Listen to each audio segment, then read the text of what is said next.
Hello everyone, so hi, this is Saurabh Raina. इस video में हम बात करेंगे इलेक्ट्रोकेमिस्ट्री चैप्टर की। इस चैप्टर के हम लास्ट 10 इयर्स के सीबीएसई बोर्ड्स के पीवाईक्यू सॉल्व करेंगे। सबसे पहले हम बात करेंगे very short answer type question. ये सारे क्वेश्चन 1 मार्क्स के हैं। पहला क्वेश्चन है हमारा, name the type of cell which was used in Apollo space program. Apollo space program में कौन सा सेल यूज हुआ था? 2020 का एक क्वेश्चन है, तो याद रखना हाइड्रोजन ऑक्सीजन का फ्यूल सेल यूज हुआ था अपोलो स्पेस प्रोग्राम में। सेकंड क्वेश्चन है, state the Faraday's first law of electrolysis. 2015 का ये क्वेश्चन है। फैराडेज का फर्स्ट लॉ ऑफ इलेक्ट्रोलिसिस क्या बताता है? The amount of any substance deposited और लिबरेटेड एट एनी इलेक्ट्रोड। कितना अमाउंट ऑफ सब्सटेंस डिपॉजिट और लिबरेट हो रहा है एट एनी इलेक्ट्रोड, वो डायरेक्टली प्रोपोर्शनल है to the quantity of electricity pass through the electrolyte. Suppose आप इलेक्ट्रोलिसिस कर रहे हो सोल्यूशन की, आपने इलेक्ट्रिसिटी पास किया। जितना ज्यादा आप इलेक्ट्रिसिटी पास करोगे उतना ज्यादा अमाउंट ऑफ सब्सटेंस क्या होगा? डिपॉजिट होगा और लिबरेट होगा। तो हम लिख सकते हैं W is directly proportional to the Q। W है amount of substance deposited, Q है हमारा चार्ज। याद रखना charge is equal to current into time IT। आप इसे ऐसे भी लिख सकते हो W इक्वल टू ZIT। ठीक है, तो Z हो जाता है हमारा इलेक्ट्रोकेमिकल इक्विवेलेंट। नेक्स्ट हम बात करें question number third. Question number third है हमारा, represent the galvanic cell in which the reaction दिया हुआ है जिंक सॉलिड जो है plus copper 2 plus aqueous result in formation of Zn2 plus aqueous and copper solid take place. 2013 का question है, हमें रिप्रेजेंटेशन करना है सेल का, गैल्वेनिक सेल। सबसे पहले याद रखना हमेशा एनोड लिखते हैं और एनोड पे क्या होता है? ऑक्सीडेशन और लॉस ऑफ इलेक्ट्रॉन। तो जिंक इलेक्ट्रॉन लूज कर रहा है, तो जिंक सॉलिड है, हम वर्टिकल लाइन लिखेंगे Zn2 प्लस एक्वस। तो ये हमें एनोड रिप्रेजेंटेशन हो रहा है हमारा।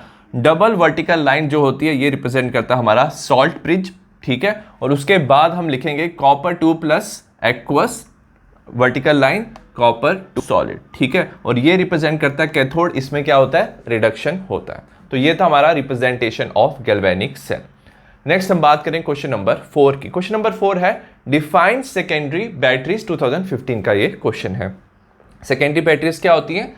दे are those batteries which can be recharged by passing electricity through them.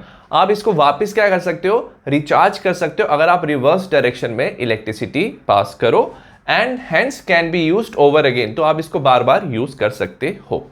Example आ जाएगा हमारा लेड स्टोरेज बैटरी। नेक्स्ट हम बात करें क्वेश्चन नंबर 5 की। क्वेश्चन नंबर 5 है, how much charge is required for the reduction of 1 mole of Zn2 plus two Zn। 1 mole of Zn2 plus दिया, हमें Zn में कन्वर्ट करना है। हमें पूछा कितना चार्ज रिक्वायर्ड है। 2015 का क्वेश्चन है। सपोज अगर आपके पास Zn2 प्लस है तो कितने वो इलेक्ट्रॉन गेन करेगा टू बिकम Zn? तो वो 2 इलेक्ट्रॉन गेन करेगा। ठीक है, तो अगर हमें दिया 1 मोल ऑफ Zn2 प्लस, ठीक है, तो इसको रिक्वायर होगा 2 मोल्स ऑफ इलेक्ट्रॉन्स। ठीक है, अगर एक हमारे पास आयन है तो उसको 2 इलेक्ट्रॉन रिक्वायर्ड है, और अगर 1 मोल ऑफ Zn2 प्लस हमारे पास है तो हमें 2 मोल ऑफ इलेक्ट्रॉन्स की जरूरत है। और याद रखना 1 मोल ऑफ इलेक्ट्रॉन का चार्ज होता है 1 फैराडे, तो 2 मोल ऑफ इलेक्ट्रॉन्स का चार्ज हो जाता है 2 फैराडे। ये आपको याद रखना है। तो 2 इंटू 96500, 1 फैराडे चार्ज होता है 96500 which is charge of 1 mole of electron. तो 2 से मल्टीप्लाई करेंगे, हमारा फाइनल आंसर आएगा 193000 कूलम्स। नेक्स्ट हम बात करें क्वेश्चन नंबर 6 की। क्वेश्चन नंबर 6 है, using E not value of A and B predict which is better for the coating the surface of iron to prevent corrosion and why. हमें A और B का क्या दिया हुआ है? ई नॉट का वैल्यू दिया, ए का दिया -2.37, बी का दिया हुआ है -0.14 वोल्ट्स। हमें बताना है which is better for the protection of iron. हमें आयरन को क्या करना है? कोरोजन से प्रिवेंट करना है। आयरन का भी ई नॉट का वैल्यू दिया विच इज -0.44 वोल्ट्स। ठीक है, हमें बताना है कौन आयरन को प्रोटेक्ट कर सकता है। याद रखना जो ई नॉट की वैल्यू है वो हमें बताता है रिडक्शन पोटेंशियल। जिसका ई नॉट का वैल्यू ज्यादा होता है उसका रिडक्शन पोटेंशियल ज्यादा होता है, और वो हमेशा एज ए कैथोड काम करता है।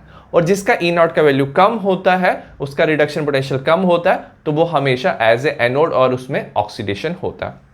अब आयरन की जो कोरोजन होती है उसमें क्या होता है? आयरन का ऑक्सीडेशन होता है। हम चाहते हैं कि आयरन का ऑक्सीडेशन प्रिवेंट हो। ठीक है, so the metal having lower reduction potential will be oxidise first. जिसका लोअर रिडक्शन पोटेंशियल होता है वो पहले क्या हो जाएगा? ऑक्सीडाइज हो जाएगा। ठीक है, सो मेटल ए हैविंग लोअर रिडक्शन पोटेंशियल, अगर रिडक्शन पोटेंशियल की बात करें ए का सबसे कम रिडक्शन पोटेंशियल है। So when it is connected with iron, अगर आपने आयरन के साथ इसको कनेक्ट किया तो ये जो मेटल है ये आयरन से पहले क्या होगा, खुद ये ऑक्सीडाइज हो जाएगा और आयरन को प्रोटेक्ट करेगा ऑक्सीडेशन से और इसकी प्रिवेंट करेगा कोरोजन। नेक्स्ट हम बात करें क्वेश्चन नंबर 7 की। क्वेश्चन नंबर 7 है define the term molar conductivity which is lambda M. ये 2015 का क्वेश्चन है। मोलर कंडक्टिविटी क्या होती है? It is the conductance of A volume of solution containing 1 mole of dissolved electrolyte. हमारे पास वॉल्यूम ऑफ सोल्यूशन है, उसमें क्या 1 मोल ऑफ डिसॉल्व्ड इलेक्ट्रोलाइट है। When placed between two parallel electrodes 1 centimetre apart, हम दो पैरेलल इलेक्ट्रोड के बीच में वो प्लेस करेंगे 2 centimetre apart. Area cross section, जो cross section area large enough to contain between them all the solution. तो ये जो इलेक्ट्रोड का एरिया ऑफ क्रॉस सेक्शन इतना ज्यादा होना चाहिए कि उसके बीच में all the volume of solution आ जाए, उसे ही हम बोलते हैं मोलर कंडक्टिविटी। इसके यूनिट्स होते हैं सीमेंस सेंटीमीटर स्क्वायर पर मोल। नेक्स्ट हम बात करें क्वेश्चन नंबर 8 की। क्वेश्चन नंबर 8 है how many coulombs are required for the oxidation of 1 mole of water to O2। हमने 1 मोल ऑफ वाटर की ऑक्सीडेशन करनी है तो हमें कितने कूलम्स ऑफ चार्ज की रिक्वायरमेंट है। 2020 का ये क्वेश्चन है। वाटर की जब आप ऑक्सीडेशन करते हो उसकी इक्वेशन लिखते हैं, water give rise to 2H plus half of O2 and plus 2 electrons. तो एक अगर वाटर का आपके पास क्या है मॉलिक्यूल है तो आपको 2 इलेक्ट्रॉन्स रिक्वायर्ड होते हैं। और अगर आपने 1 मोल ऑफ वाटर यूज किया तो आपको इलेक्ट्रॉन्स की रिक्वायरमेंट होगी 2 मोल्स ऑफ इलेक्ट्रॉन्स और 2 मोल्स ऑफ इलेक्ट्रिसिटी की रिक्वायरमेंट है। और 1 मोल ऑफ जो इलेक्ट्रॉन्स है उसका चार्ज होता है 1 फैराडे। तो 2 मोल ऑफ इलेक्ट्रॉन्स का चार्ज हो जाएगा 2 फैराडे। फैराडे होता है 96500, 2 इंटू 96500, हमारा आंसर आ जाएगा 193000 कूलम्स। नेक्स्ट हम बात करें क्वेश्चन नंबर 9 की। क्वेश्चन नंबर 9 है following reaction occur at cathode during the electrolysis of aqueous silver chloride solution. 2 reaction होता है जब आप इलेक्ट्रोलिसिस करो एक्वस सिल्वर क्लोराइड की। सबसे पहले क्या होता है, हमारा Ag प्लस है वो 1 इलेक्ट्रॉन गेन कर सकता है, बनाता है Ag, E0 हो जाएगा 0.80 वोल्ट्स और H प्लस 1 इलेक्ट्रॉन गेन करके बनाएगा half of H2, E0 0.00 volts. On the basis of their standard reduction electrode potential E0 के बेसिस पे आपको बताना है which reaction is feasible at the cathode and why. कौन सी रिएक्शन कैथोड पे होगी, ये 2015 का क्वेश्चन है।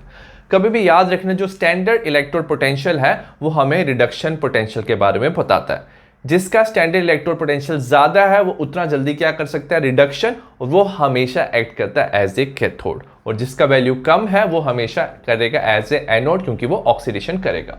तो इन दोनों में देखेंगे तो जो Ag प्लस है इसका E0 का वैल्यू सबसे ज्यादा है दोनों में, तो 0.80 वोल्ट्स है, तो वही एक्ट करेगा हमारा एज ए कैथोड। ठीक है, तो reaction with higher reduction potential occur at the cathode, तो जो रिएक्शन होगा कैथोड पे वो होगा सिल्वर, जो प्लस है वो इलेक्ट्रॉन गेन करके बनाएगा Ag। नेक्स्ट हमारा क्वेश्चन नंबर 10 है डिफाइंड फ्यूल सेल। ये 2017 का क्वेश्चन है। फ्यूल सेल क्या? It is a galvanic cell in which chemical energy from the combustion of fuel like hydrogen, methane and methanol is converted into electrical energy। अब याद रखना इसमें हम क्या करेंगे, कंबशन करेंगे फ्यूल का। फ्यूल का कंबशन मतलब उसको हम ऑक्सीजन के साथ उसे क्या करेंगे, उसको बर्न करेंगे फ्यूल को। तो combustion of fuel like hydrogen, methane, methanol को जो बर्न करके जो एनर्जी मिलेगी उस एनर्जी को हम इलेक्ट्रिकल एनर्जी में कन्वर्ट करेंगे, तो उसी सेल को हम बोलते हैं फ्यूल सेल। नेक्स्ट हम बात करेंगे short answer type 1 question. Short answer type 1 question, और ये सारे क्वेश्चन 2 मार्क्स के। क्वेश्चन नंबर 11 है हमारा the standard electrode potential for Daniell cell is 1.1 volt. तो हमें स्टैंडर्ड इलेक्ट्रोड पोटेंशियल दिया हुआ है डैनियल सेल का। Calculate the standard Gibbs energy for the cell, हमें गिब्स एनर्जी निकालनी है। 1 फैराडे का वैल्यू दिया हुआ है 96500 कूलम्स पर मोल। इक्वेशन भी दिया हुआ है Zn सॉलिड जो है plus copper 2 plus aqueous state में convert into Zn2 plus aqueous plus copper solid. ये 2030 का क्वेश्चन है। सबसे पहले हम इस इक्वेशन में देखेंगे कि एक्सचेंज ऑफ इलेक्ट्रॉन्स कितने हो रहे हैं। तो ऑक्सीडेशन हो रहे हैं 2 इलेक्ट्रॉन्स का, ये 2 इलेक्ट्रॉन्स गेन कर रहा है, इसका रिडक्शन हो रहा है, तो n हो जाएगा हमारा 2। E0 ऑफ द सेल हमें दिया हुआ है, रिडक्शन पोटेंशियल दिया standard reduction potential which is E0 of the cell which is 1.1 volt. हमें पता होना चाहिए स्टैंडर्ड गिब्स एनर्जी किसके इक्वल होती है, minus of N F E0 of the cell. N का वैल्यू सब्स्टिट्यूट करेंगे, ये माइनस हो जाएगा, ये 2 हो जाएगा। एफ का वैल्यू होता है 96500 और हमें E0 ऑफ द सेल दिया है 1.1 वोल्ट। इसको मल्टीप्लाई करेंगे तो हमारा आंसर आ जाएगा minus of 212300 joules per mole, और इसको आप किलो जूल्स में भी लिख सकते हो, माइनस 212.3 किलो जूल्स पर मोल। नेक्स्ट हम बात करें क्वेश्चन नंबर 12 की। क्वेश्चन नंबर 12 है write the name of the cell which is generally used in inverters write the reaction taking place at the anode and at the cathode of this cell. 2017 का ये question है। याद रखना inverters में हम use करते हैं लेड स्टोरेज बैटरी, ये तरह का एक सेकेंडरी सेल है। अगर आप इसमें इलेक्ट्रिसिटी पास करते हो अपोजिट डायरेक्शन में तो ये रिचार्ज हो जाता है, तो आप इसको बार बार यूज कर सकते हो। एनोड की बात करें, एनोड में क्या होता है, जो लेड है वो कंबाइन करता है SO4 2 नेगेटिव के साथ एक्वस सॉल्यूशन में, result in formation of PbSO4 and plus 2 electrons. Cathode में क्या होता है, PbO2 plus SO4 2 negative plus 4H plus and 2 electrons, result in formation of PbSO4 and twice H2O।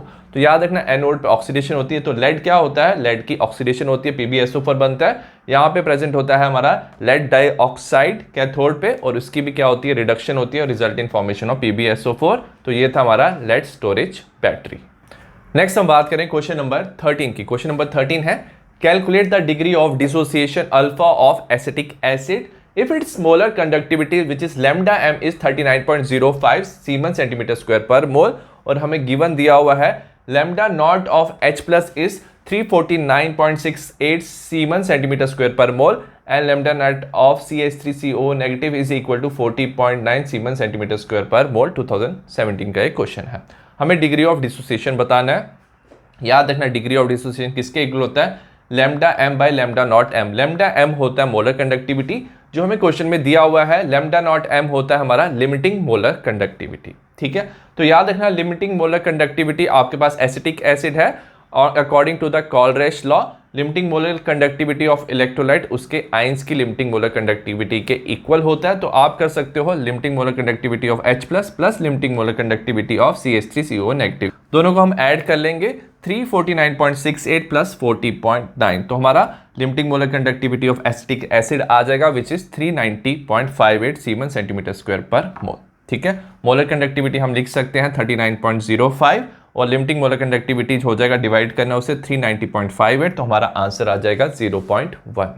Next हम बात करें क्वेश्चन नंबर 14 की। Question number 14 है, predict the product of electrolysis of an aqueous solution of CuCl2 with platinum electrode. हमें बताना है product of electrolysis, मतलब कि एनोड पे क्या रिलीज हो रहा है, कैथोड पे क्या रिलीज हो रहा है। हमें गिवन रहा है E not of copper 2 plus दिया हुआ हमें which is 0.34, E not of H plus to H2 हमें दिया हुआ 0.00 volts, E not of half of Cl2 to Cl negative is 1.36 और E not of half of water to H2 is 1.23 volts, और ये 2020 का क्वेश्चन है। सबसे पहले हम बात करेंगे एट द कैथोड। कैथोड में दो पॉसिबल रिएक्शन हो सकती है, या तो कॉपर क्या कर सकता है, इलेक्ट्रॉन गेन कर सकता है result in deposit of copper, और हाइड्रोजन क्या कर सकता है, इलेक्ट्रॉन गेन करके हाइड्रोजन गैस रिलीज कर सकते हैं। दोनों में से एक रिएक्शन होगा। जब भी आप कैथोड की बात करते हैं तो हम देखेंगे रिडक्शन पोटेंशियल। रिडक्शन पोटेंशियल जिसका ज्यादा होता है वो उतना इजीली क्या कर सकता है, रिडक्शन कर सकता है।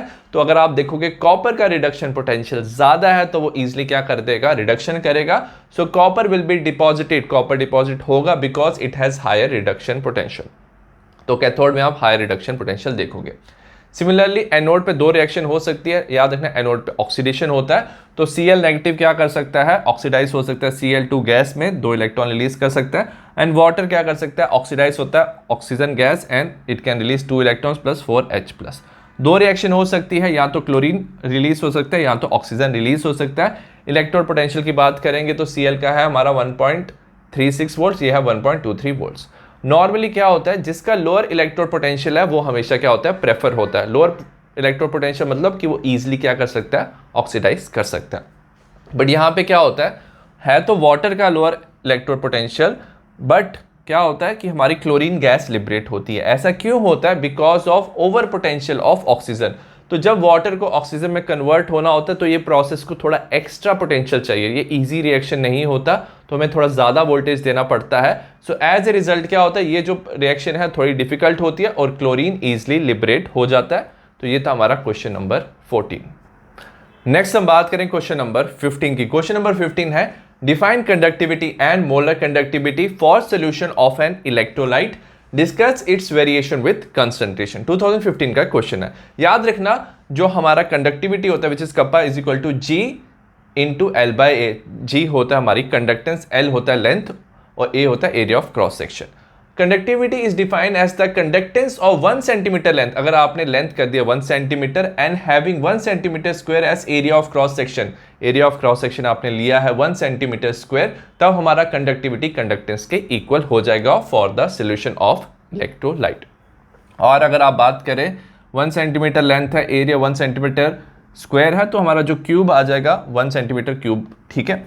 तो अगर कंडक्टिविटी डिक्रीजेस विद डाइल्यूशन, अगर आपने वाटर ऐड किया है विच इज डाइल्यूशन, तो याद रखना कंसंट्रेशन डिक्रीज हो जाता है, तो number of ions per unit volume also decreases. हम क्योंकि हम कंडक्टिविटी को पर यूनिट वॉल्यूम में ले रहे हैं, क्योंकि लेंथ और एरिया हमने लिखा है यूनिटी, तो पर यूनिट वॉल्यूम में नंबर ऑफ आयंस क्या हो जाएंगे, डिक्रीज हो जाएगी। जैसे आप ज्यादा वाटर ऐड करोगे, एज ए रिजल्ट कंडक्टिविटी क्या होती है, डिक्रीज हो जाती है।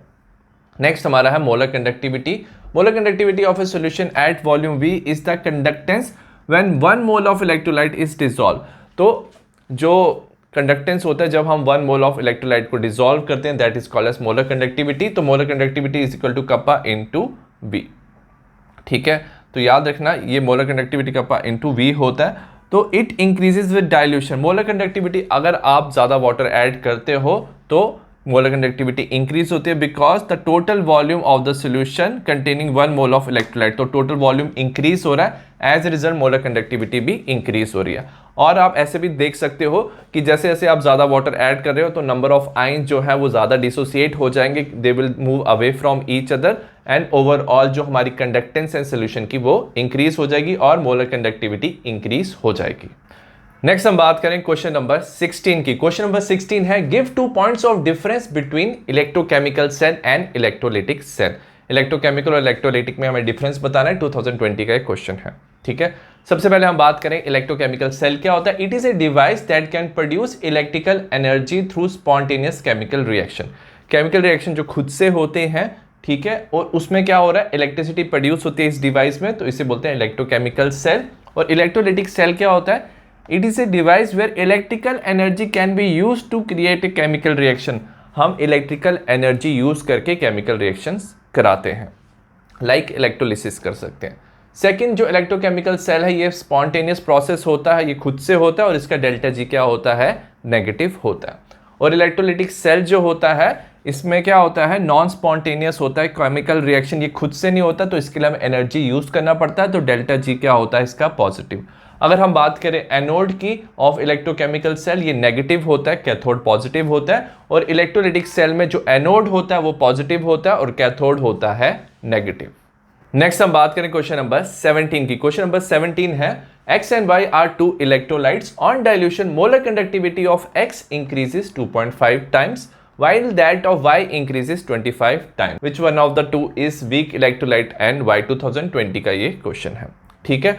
तो सबसे पहले इन्होंने क्या बोला कि जो X है डाइल्यूशन पे उसकी मोलर कंडक्टिविटी 2.5 टाइम्स इंक्रीज हो रही है और Y की 25 टाइम्स, तो Y की ज्यादा इंक्रीज हो रही है। और याद रखना Y होगा हमारा वीक इलेक्ट्रोलाइट, ठीक है। तो वीक इलेक्ट्रोलाइट की मोलर कंडक्टिविटी ज्यादा इंक्रीज होती है। ऐसा क्यों होता है, बिकॉज विद डाइल्यूशन, जैसे जैसे आप डाइल्यूशन करते हो डिग्री ऑफ डिसोसिएशन इंक्रीजेस, जो आइंस है वो एक दूसरे से दूर जाती है और उसकी डिसोसिएशन क्या होती है, इंक्रीज होती है, result in increase in number of ions. Number of ions increase होने से मोलर कंडक्टिविटी स्टीपली इंक्रीज, तो सडनली मोलर कंडक्टिविटी इंक्रीज हो जाती है।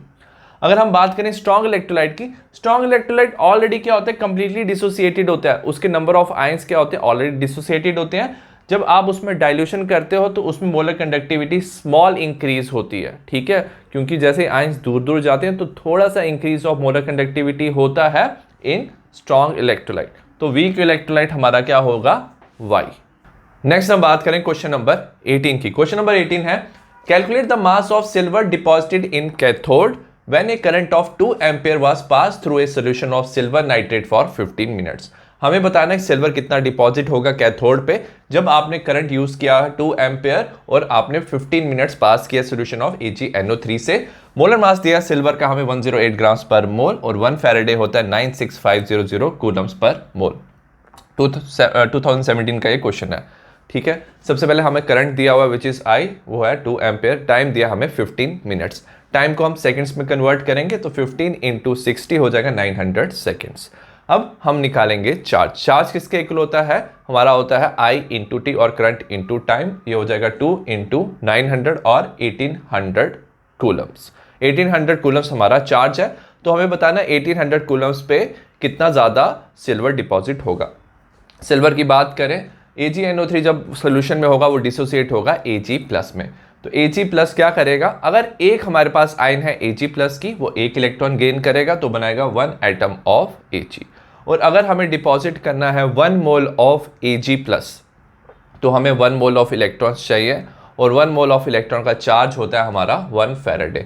तो हमें 1 फैराडे ऑफ इलेक्ट्रिसिटी चाहिए। अगर आप चाहते हो कि 1 मोल ऑफ सिल्वर डिपॉजिट हो जाए तो हम लिखेंगे 1 Faraday of electricity is required to deposit 1 mole of silver. ठीक है, अब हम लिखेंगे 1 फैराडे का चार्ज होता है 96500 कूलम में। कितना सिल्वर डिपॉजिट होगा? 1 मोल है 108 ग्राम्स ऑफ सिल्वर और 1 कूलम किसके इक्वल होता है? 108 डिवाइडेड बाय 96500। ठीक है, हमें बताना है कि 1800 कूलम पे कितना सिल्वर डिपॉजिट होगा। तो 1 कूलम में इतना डिपॉजिट होगा, 1800 में होगा 108 डिवाइड बाय 96500 इंटू 1800। आप इसे सॉल्व करोगे तो सिल्वर डिपॉजिट होगा 2.014 grams of silver will be deposited at the cathode. Next हम बात करें क्वेश्चन नंबर 19 की। क्वेश्चन नंबर 19 है, write the name of the cell which is generally use in transistor, write the reaction taking place at the anode and cathode of this cell. 2017 का एक question है। याद रखना, ट्रांजिस्टर में जो cell use होता है वो होता है लेक्लांच सेल और also called as dry cell. Anode पे क्या होता है? जो जिंक सॉलिड है converts into Zn2+ and 2 electrons. At the cathode क्या होता है? MnO2+ NH4+ 1 electron result in formation of MnOOH and NH3। तो ये था हमारा क्वेश्चन नंबर 19। नेक्स्ट हम बात करें क्वेश्चन नंबर 20 की। क्वेश्चन नंबर 20 है, the conductivity of 0.2 molar solution of KCl at 298 kelvin is 0.025 siemens per centimetre. Calculate its molar conductivity. 2013 का क्वेश्चन है। सबसे पहले हमें क्वेश्चन में दिया कंडक्टिविटी, कैपा की फॉर्म में लिख सकते हैं 0.025 पर सेंटीमीटर। मोलैरिटी मतलब हमें कंसंट्रेशन दिया सोल्यूशन का which is 0.2 molars. Molar conductivity which is λm is equal to kappa into 1000 divide by molarity. हम कंडक्टिविटी की वैल्यू सब्स्टिट्यूट करेंगे which is 0.025 into 1000 divided by, हमें मोलैरिटी दिया हुआ है 0.2। हम इसे सॉल्व कर लेंगे तो हमारा आंसर आ जाएगा 125 सीमेंस सेंटीमीटर स्क्वायर पर मोल। नेक्स्ट हम बात करेंगे short answer type second question. ये सारे क्वेश्चन 3 मार्क्स के हैं। Question number 21, calculate EMF of the cell at 298 kelvin. हमें EMF निकालना है और E ऑफ द सेल हमें निकालना है। हमें सेल की रिप्रेजेंटेशन दिया है Fe convert into Fe2+, concentration दिया है 0.001 मोलर्स एंड हाइड्रोजन प्लस जिसकी कंसंट्रेशन है 0.101 molars convert into H2 1 bar and PT। हमें E0 ऑफ द सेल दिया है 0.44 वोल्ट्स।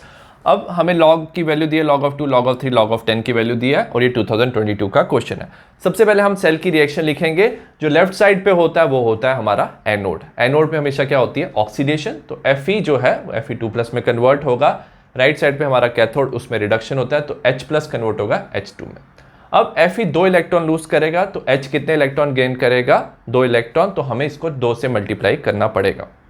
अब ये देखोगे रिएक्शन क्या हो गई है? Balance. Overall exchange of electrons कितने हो रहे हैं? 2। E0 ऑफ द सेल हमें दिया 0.44 वोल्ट्स। अगर हमें दिया हुआ है, याद रखना, जो टेम्परेचर है 298 केल्विन और 25 डिग्री सेल्सियस, तब हम ये इक्वेशन यूज कर सकते हैं। तो E of the cell is equal to E0 of the cell minus of 0.0591 divided by n log of QC। n है एक्सचेंज ऑफ इलेक्ट्रॉन, QC होता है हमारा रिएक्शन क्वेश्चन। हम सब्स्टिट्यूट करेंगे वैल्यू, ये हो जाएगा 0.44 माइनस ऑफ 0.0591। और याद रखना जो n की वैल्यू है, एक्सचेंज ऑफ इलेक्ट्रॉन्स कितने हो रहे हैं? 2 log ऑफ, अब याद रखना H2 का इन्होंने दिया हुआ 1 बार, तो इसको इग्नोर कर सकते हैं। और सॉलिड्स और लिक्विड की कंसंट्रेशन सेम रहती है तो हम उसकी कंसंट्रेशन भी इग्नोर करते हैं। तो हम सिर्फ आयंस की कंसंट्रेशन लिखेंगे और जो log ऑफ QC होता है वो हम प्रोडक्ट डिवाइड बाय रिएक्टेंट की वैल्यूज लिखते हैं raise to power of the stoichiometric coefficient. तो हम लिखेंगे Fe2+, इसका स्टोइचियोमेट्रिक कोएफिशिएंट 1 है तो इसमें कुछ रेज़ टू पावर नहीं लिखेंगे, और hydrogen divide by reactant H+ raise to power 2, क्योंकि स्टोइचियोमेट्रिक कोएफिशिएंट क्या है? 2 है। सब्स्टिट्यूट कर लेंगे वैल्यू, यह जाएगा 0.44 माइनस ऑफ 0.0295 log ऑफ, ये हो जाएगा वैल्यू Fe2+ का वैल्यू दिया हुआ है 10⁻³ H+ का दिया और 10⁻²⁻2 2। सॉल्व कर लेंगे 10⁻³ 10⁻⁴ ये हो जाएगा और log ऑफ 10 ये बन जाएगा। हम कैलकुलेट कर लेंगे, ये हो जाएगा 0.44 माइनस ऑफ 0.0295, ये log ऑफ 10 होता है 1, तो हमारा आंसर आ जाएगा 0.4105 वोल्ट्स। तो ये था हमारा क्वेश्चन नंबर 21। नेक्स्ट हम बात करें क्वेश्चन नंबर 22 की। क्वेश्चन नंबर 22 है the electrical resistance of A column of 0.05 molar KOH, हमें कंसंट्रेशन दिया हुआ है ये। सॉल्यूशन ऑफ लेंथ दिया हुआ है 50 centimetre and area of cross section जो दिया है 0.625 सेंटीमीटर स्क्वायर इज, उसकी रेजिस्टेंस दी हुई है 5 × 10⁻³ ओम्स है। और कैलकुलेट करना है resistivity, conductivity and molar conductivity, question 2020 का। एरिया ऑफ क्रॉस सेक्शन दिया हुआ है रेजिस्टेंस L और हमें मोलैरिटी भी दिया हुआ है क्वेश्चन में। सबसे पहले आपको पता होना चाहिए जो रेजिस्टेंस है वो इक्वल टू होता है रेजिस्टिविटी L/A। हमें क्वेश्चन में रेजिस्टिविटी निकालना है, तो resistivity which is rho is equal to resistance A/L। Substitute करेंगे वैल्यू, रेजिस्टेंस का वैल्यू हमें दिया हुआ है 5 × 10⁻³, एरिया ऑफ क्रॉस सेक्शन दिया हुआ है 0.625 और लेंथ हमें दिया है 50। तो हम इसे कैलकुलेट करेंगे तो हमारा रेजिस्टिविटी और रो हम फाइंड कर लेंगे, तो ये आंसर आ जाएगा 62.5 ओम सेंटीमीटर। अब कंडक्टिविटी क्या होता है, इसका यूनिट होता है, सिंबल होता है इसका कपा, और इसे हम फाइंड करते हैं 1/रेजिस्टिविटी से। तो कंडक्टिविटी इज 1/रेजिस्टिविटी, रेजिस्टिविटी हमने ऑलरेडी निकाल लिया है, तो ये हो जाएगा 1/62.5, हमारा आंसर आ जाएगा 0.016 पर ओम पर सेंटीमीटर, और पर ओम को आप लिख सकते हो सीमेंस, तो 0.016 सीमेंस पर सेंटीमीटर। नेक्स्ट हमें निकालना molar conductivity which is λm, ये इक्वल टू होता है हमारा conductivity into 1000 divide by molarity. Conductivity की वैल्यू सब्स्टिट्यूट करेंगे विच इज 0.016 इंटू 1000, मोलैरिटी की वैल्यू हमें दिया है 0.05। सब हम कैलकुलेट कर लेंगे आंसर, तो हमारा आ जाएगा मोलर कंडक्टिविटी का answer which is 320 siemens centimetre square per mole. तो ये था हमारा क्वेश्चन नंबर 22। नेक्स्ट हम बात करें क्वेश्चन नंबर 23 की। क्वेश्चन नंबर 23 है chromium metal is electroplated using an acidic solution containing CrO3 according to the following equation. हमें क्रोमियम मेटल को क्या किया, इलेक्ट्रोप्लेट किया। इक्वेशन दिया है CrO3 aqueous 6H+ + 6 electron result in formation of Cr solid + 3H2O। Calculate gram of chromium will be electroplated by 24,000 coulomb. अगर आपने इतना चार्ज पास किया 24,000 कूलम, कितना क्रोमियम इलेक्ट्रोप्लेट होगा, ये पहला क्वेश्चन है। और सेकंड पूछा है how long will it take to electroplate, कितना टाइम लगेगा जब आपको इलेक्ट्रोप्लेट करना है 1.5 grams of chromium using 12.5 ampere of current, ये सेकंड क्वेश्चन है। एटॉमिक मास दिया क्रोमियम का 52 ग्राम्स पर मोल और 1 फैराडे 96500 कूलम पर ग्राम्स होता है। 2019 का क्वेश्चन है। सबसे पहले हम ये इक्वेशन लिख लेंगे। अगर आप इक्वेशन देखते हो तो 6 इलेक्ट्रॉन से हमें 1 एटम ऑफ क्रोमियम मिल रहा है। तो अगर आपको 1 मोल ऑफ क्रोमियम चाहिए तो आपको चार्ज चाहिए 6 मोल्स ऑफ इलेक्ट्रॉन्स का, और आपको चाहिए 6 फैराडे। तो 6 फैराडे चार्ज रिक्वायर्ड होता है to deposit 1 mole of chromium. तो 6 फैराडे किसके इक्वल होता है, 6 × 96500 52 ग्राम्स। 1 कूलम कितना हो जाएगा, 52 डिवाइडेड बाय 6 × 96500। हमें बताना है 24,000 कूलम में कितना डिपॉजिट होगा, तो 24,000 से इसको मल्टीप्लाई कर लेंगे। 52 × 24,000 डिवाइड बाय 6 × 96500। हमारा जो क्रोमियम डिपॉजिट होगा और इलेक्ट्रोप्लेट होगा वो होगा 12.15 ग्राम्स। ठीक है, सेकंड क्वेश्चन की बात करते हैं। अब इसमें हमें क्या पूछा है कि how long it will take. सबसे पहले 52 ग्राम्स को अगर आपको डिपॉजिट करना है तो आपको कितना चार्ज चाहिए, 6 फैराडे चार्ज चाहिए 1 मोल में। तो हम इसको लिख सकते हैं, इसी इक्वेशन को हम रिवर्स फॉर्म में लिख देंगे। हमें 52 ग्राम्स में 6 × 96500 कूलम चार्ज चाहिए। 1 ग्राम डिपॉजिट करने के लिए इसको हम डिवाइड कर देंगे 6 × 96500 डिवाइड बाय 52, और 1.5 ग्राम्स के लिए 6 × 96500 1.5 डिवाइड बाय 52। तो इतना चार्ज चाहिए हमें अगर हमें डिपॉजिट करना है 1.5 ग्राम्स। हमें पता है चार्ज का फॉर्मूला किसके इक्वल होता है, चार्ज जो होता है overall charge is equal to current into time. Current हमें दिया हुआ है 12.5 एम्पियर, टाइम हमें निकालना है, तो करंट को हम डिवाइड कर देंगे विच इज 12.5। इस इक्वेशन जो को हम सॉल्व करेंगे तो हमारा टाइम आ जाएगा विच इज 1336 सेकेंड्स। ठीक है, तो ये था हमारा क्वेश्चन नंबर 23। नेक्स्ट हम बात करें क्वेश्चन नंबर 24 की। क्वेश्चन नंबर 24 है out of the following pair predict with reason which pair will always allow greater conductivity of electricity. 2020 का क्वेश्चन है। हमें बताना है कौन सा पेयर में से कौन सा ज्यादा कंडक्टिविटी करता है इलेक्ट्रिसिटी की। सबसे पहले silver wire eight 30 degrees and silver wire eight 60 degree Celsius. याद रखना जो सिल्वर वायर होती है उसमें होती है मेटेलिक कंडक्टेंस। मेटेलिक कंडक्टेंस होती है बिकॉज ऑफ इलेक्ट्रॉन्स। अगर आपने टेम्परेचर इंक्रीज कर दिया तो क्या होता है, because of increase in temperature जो मेटल है वो वाइब्रेट करने लग जाता है और जो इलेक्ट्रॉन की मूवमेंट है वो हो जाती है डिफिकल्ट बिकॉज ऑफ वाइब्रेशन, और रेजिस्टेंस क्या होती है, इंक्रीज हो जाती है। तो हम जब भी हमारे पास होगा मेटेलिक कंडक्टेंस और मेटल्स होंगे हमारे पास, तो हम उसमें लोअर टेम्परेचर लेते हैं। तो सिल्वर वायर एट 30 डिग्रीज जो होगा उसकी कंडक्टिविटी ज़्यादा होगी। With increase of temperature the vibration of metal ions will increase, this result in increase of resistance or decrease of conductivity.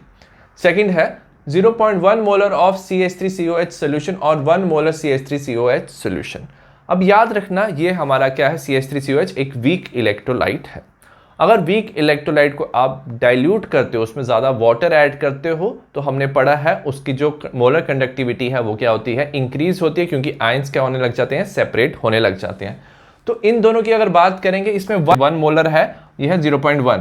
तो 0.1 मोलर सोल्यूशन का क्या है, इसमें ज़्यादा क्या है, वॉल्यूम ऑफ वाटर होगा, ठीक है। सो एज ए रिजल्ट ये ज़्यादा डाइल्यूट सोल्यूशन होगा। तो 0.1 मोलर एसिटिक एसिड जो होगा उसकी कंडक्टिविटी ज़्यादा होगी। क्यों होगी, बिकॉज विद डाइल्यूशन ये ज़्यादा डाइल्यूट है। डिग्री ऑफ डिसोसिएशन क्या होता है, इंक्रीज होता है, नंबर ऑफ आयंस इंक्रीज होते हैं, और नंबर ऑफ आयंस इंक्रीज होने से याद रखना कंडक्टिविटी भी इंक्रीज होती है।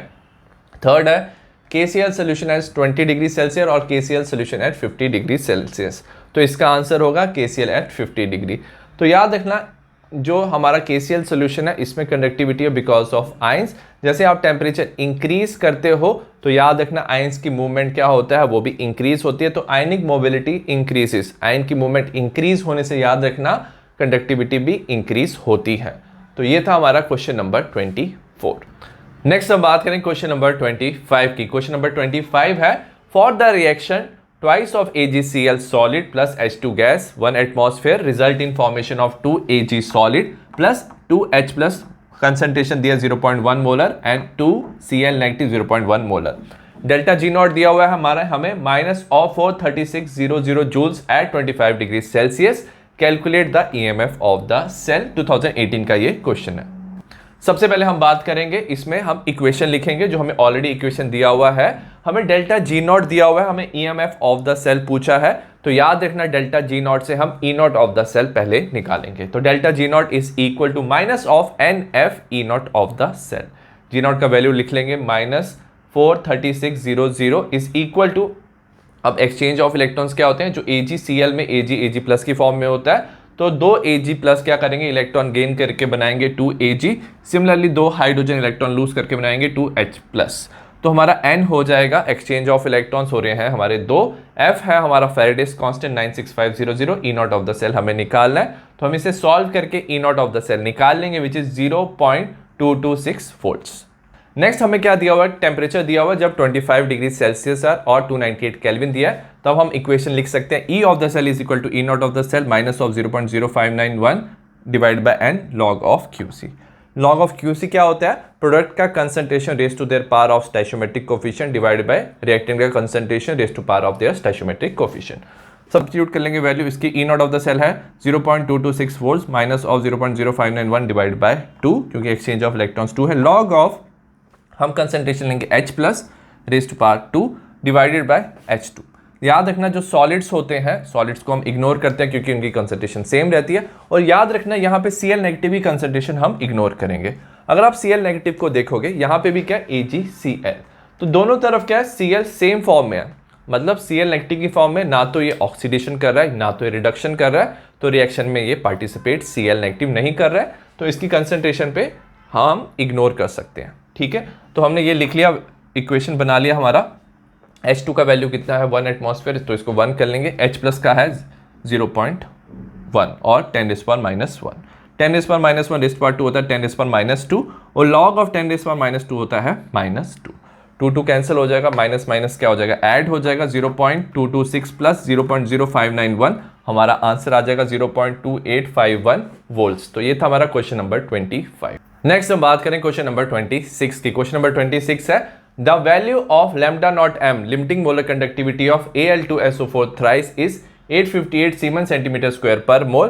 while that of lambda naught of SO4 2 negative, हमें limiting molar conductivity of SO4 2 negative दिया है which is 160 siemens centimetre square per mole. हमें कैलकुलेट करना है limiting ionic conductivity of the Al3+। तो लिमिटिंग मोलर कंडक्टिविटी हमें बताना है Al3+ का 2013 का क्वेश्चन है।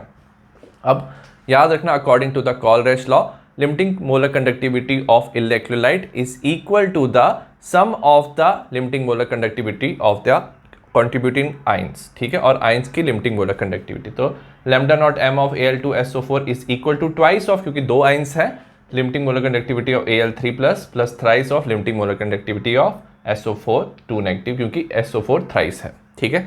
वैल्यू सब्स्टिट्यूट कर लेंगे, Al2SO4 का वैल्यू हमें दिया हुआ है 858, twice of lambda naught m of Al3+ plus 3 into इसकी वैल्यू दी है 160, इसको मल्टीप्लाई कर लेंगे, आ जाएगा 480, इसको माइनस कर देंगे इससे तो हमारा आ जाएगा 378, ये ट्वाइस है तो इसकी वैल्यू नीचे आ जाएगी। तो ओवरऑल जब आप कैलकुलेट करोगे तो lambda naught m of Al3+ आपको मिल जाएगा which is 189 siemens centimetre square per mole. तो ये था क्वेश्चन नंबर 26। नेक्स्ट हम बात करें क्वेश्चन नंबर 27 की। क्वेश्चन नंबर 27 है write two advantage of H2O2 fuel cell over the ordinary cell and explain electrode reaction. सबसे पहले इसकी दो जो एडवांटेज है, पहली एडवांटेज है इसकी इट हैज हाई एफिशिएंसी, काफी ज्यादा एफिशिएंट है, तो मोस्ट ऑफ द जो एनर्जी है 70% एनर्जी को ये इलेक्ट्रिसिटी में कन्वर्ट कर देता है, और जो वाटर प्रोड्यूस होता है can be used by astronaut for drinking purpose. Reaction की बात करेंगे, एट द एनोड क्या होता है, hydrogen gas combine with 4 of OH negative aqueous solution में result in formation of water plus electrons release होते हैं, 4 इलेक्ट्रॉन्स रिलीज होते हैं। कैथोड में क्या होता है, ऑक्सीजन वाटर के साथ और इलेक्ट्रॉन एक्सेप्ट करता है, यहाँ पे हमारा रिडक्शन होता है, result in formation of 4 OH negative aqueous. Overall अगर आप रिएक्शन देखोगे तो यहाँ पे क्या हो जाएगा, इलेक्ट्रॉन इलेक्ट्रॉन 4 OH कैंसिल हो जाएगा, तो ओवरऑल रिएक्शन क्या होता है, twice of H2 plus O2 result in formation of twice H2O। तो ये था हमारा क्वेश्चन नंबर 27। नेक्स्ट हम बात करें क्वेश्चन नंबर 28 की। क्वेश्चन नंबर 28 है define electrochemical cell. What happen if external potential applied become greater than the E0 of the electrochemical cell? 2016 का ये क्वेश्चन है। सबसे पहले इलेक्ट्रोकेमिकल सेल क्या होता है, the device that convert chemical energy of chemical reaction, chemical reaction से जो एनर्जी निकलती है उसे वो कन्वर्ट करता है इलेक्ट्रिकल एनर्जी में, that is called as electrochemical cell. और अगर आपने पोटेंशियल अप्लाइड किया है रिवर्स डायरेक्शन में which is greater than the E0, तो क्या होता है, direction of flow of current is reverse, तो रिवर्स डायरेक्शन में क्या होती है, करंट फ्लो करती है। याद रखना ये एक नॉन स्पॉन्टेनियस प्रोसेस हो जाता है, ठीक है, और याद रखना सेल जो है वो बिहेव करता है एज ए इलेक्ट्रोलिटिक सेल। तो ये था हमारा क्वेश्चन नंबर 28। नेक्स्ट हम बात करें क्वेश्चन नंबर 29 की। क्वेश्चन नंबर 29 है when a steady current of 2 ampere was pass through 2 electrolytic cells A and B containing electrolyte ZnSO4 and CuSO4 connected in series। हमने करंट पास किया है 2 ampere का, 2 electrolytic cell से connect किया हुआ है, और एक में ZnSO4 है, दूसरे में CuSO4 है। 2 grams of copper deposit eight the cathode. सबसे पहले 2 ग्राम ऑफ कॉपर डिपॉजिट हुआ है। How long did current flow, हमें टाइम पूछा है कि कितना देर करंट फ्लो हुआ, और सेकंड क्वेश्चन है what is the mass of zinc was deposited at the cathode, ठीक है, ऑफ सेल ए। तो कॉपर 2 ग्राम डिपॉजिट हुआ, तो जिंक कितना डिपॉजिट होगा, दोनों में हमने सेम करंट पास किया which is 2 ampere. Atomic mass copper का 63.5, जिंक का है 65 ग्राम्स पर मोल। 2020 का ये क्वेश्चन है। सबसे पहले हम बात करें कॉपर 2 + 2 इलेक्ट्रॉन गेन करके बनाएगा कॉपर। अगर हम बात करें फैराडे की फर्स्ट लॉ की, जितना मास डिपॉजिट होता है डायरेक्टली प्रोपोर्शन होता है वो चार्ज के। हम इसे ऐसे भी लिख सकते हैं, mass deposited is equal to ZI3 electrochemical equivalent. आप इस ये जो होता है इज इक्वल टू मोलर बायस बाय n होता है कितने इलेक्ट्रॉन गेन करता है एक एटम, F इज फैराडे IT। ये फॉर्मूला आप यूज कर सकते हो। मास ऑफ कॉपर डिपॉजिटेड हमें कितना दिया हुआ है, 2 दिया हुआ है। याद रखना मोलर मास कितना है इसका कॉपर का 63.5, n फैक्टर होता है कितने इलेक्ट्रॉन गेन कर रहा है, 2 कर रहा है। I का वैल्यू हमें दिया हुआ है 2 एम्पियर करंट है, टाइम हमें फाइंड करना है, और फैराडे होता है 96500। 2 कैंसिल हो जाएगा, टाइम हम कैलकुलेट करेंगे इस फॉर्मूला से, और हमारा टाइम आ जाएगा 3039 सेकेंड्स, ठीक है।